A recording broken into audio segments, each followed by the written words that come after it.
Welcome everybody to Strategy, a YouTube series that is dedicated to helping teams climb the rank 5's ladder by improving their ability to work together, as well as providing them with methods that can develop their thinking and playstyles. My name is Vedius, and today's episode will concentrate on the drafting phase, more specifically, the best strategies for deciding what champions to ban. This episode will aim to cover some basic ideas that you can use to help improve this very important stage of play, and will provide a basic building block for your team to develop from. When it comes to your bans, there are three basic methods that you can use. The first method is to ban out champions that are considered strong by the standards of the current meta. The second is to ban out champions that certain players are considered to be exceptionally good at. And the third method is to ban out champions that counter the specific composition that you are trying to run. Let's take a look at each one of these methods in a little bit more detail. Starting with method 1, banning out champions that are considered to be strong by the current meta.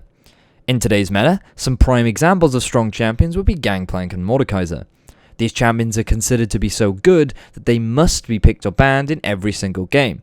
This method of simply banning the strongest champions can be applied to when you're attempting to climb the rank 5's ladder, as well as playing by yourself in solo queue. So, if you're struggling to know what to ban, taking away the strong meta champions is a good way to start. A slight adaptation of this method is to only ban a few of the strong meta champions. This creates a situation where both your team and the enemy team now have access to some of these strong meta picks. Therefore, you can effectively trade strong champions with the intention of picking the ones that you are more comfortable with. Let's now take a closer look at this method in action. This is the draft phase between SK Telecom and Edward Gaming during the World's group stages. What I first want to bring attention to is that the bans coming out from both sides are tailored towards taking away champions that are strong in the current meta. However, due to the large number of strong champions available, not every one of them can be banned. Therefore, what Edward Gaming decide to do is leave some of these strong champions open with the intention of trading strong picks for other strong picks. In this instance, Edward Gaming end up giving away Elise, but get Callista in return. This is a very simple banning method and is often the most commonly used one that you will see in competitive play, on the rank 5's ladder, and in solo queue. Moving on to method 2, banning out champions that certain players are considered to be exceptionally good at. This method is most commonly used when you know the team that you're playing against. If you know that they have a comfort champion, you can deny that from them and then prepare for picks they are likely to move to next. Alternatively, if you can identify a particular player that may have somewhat of a small champion pool, you can concentrate your bans on that target to reduce the number of comfort champions that they have available to them. A good example of this can be seen in the TSM vs LGD Worlds group stage match. This time, notice how TSM banned champions towards a specific individual rather than banning strong meta champions. They have identified that LGD's jungler TBQ had been underperforming during the group stages so far and decided to target his jungle pool to try and deny him as many comfort picks as possible.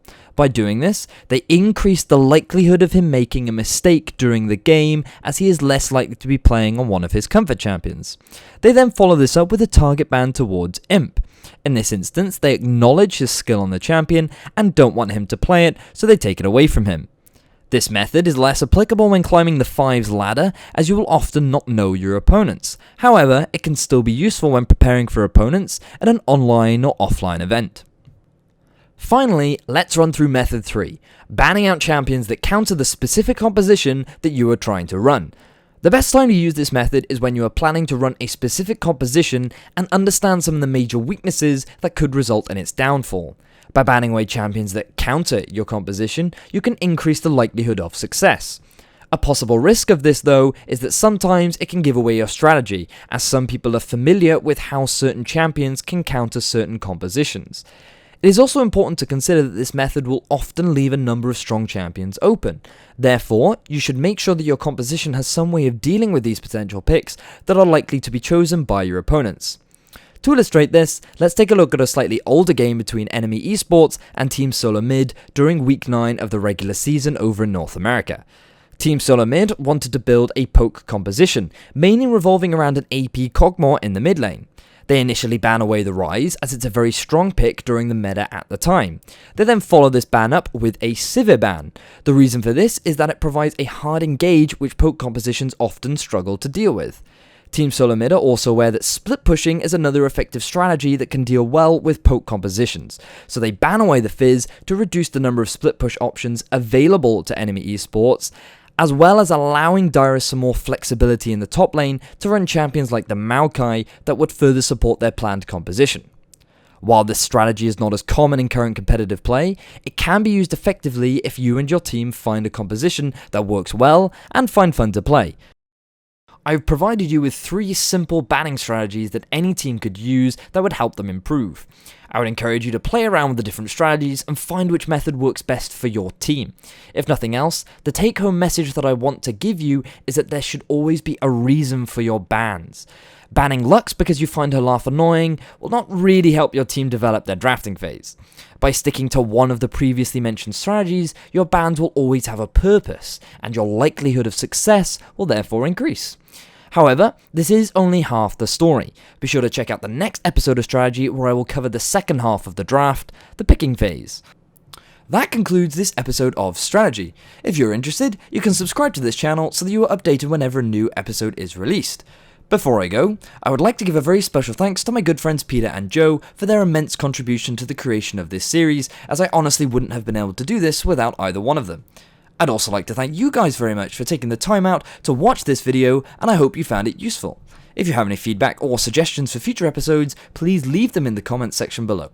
But until the next time, I wish you the very best of luck on the ladder, and have a good one.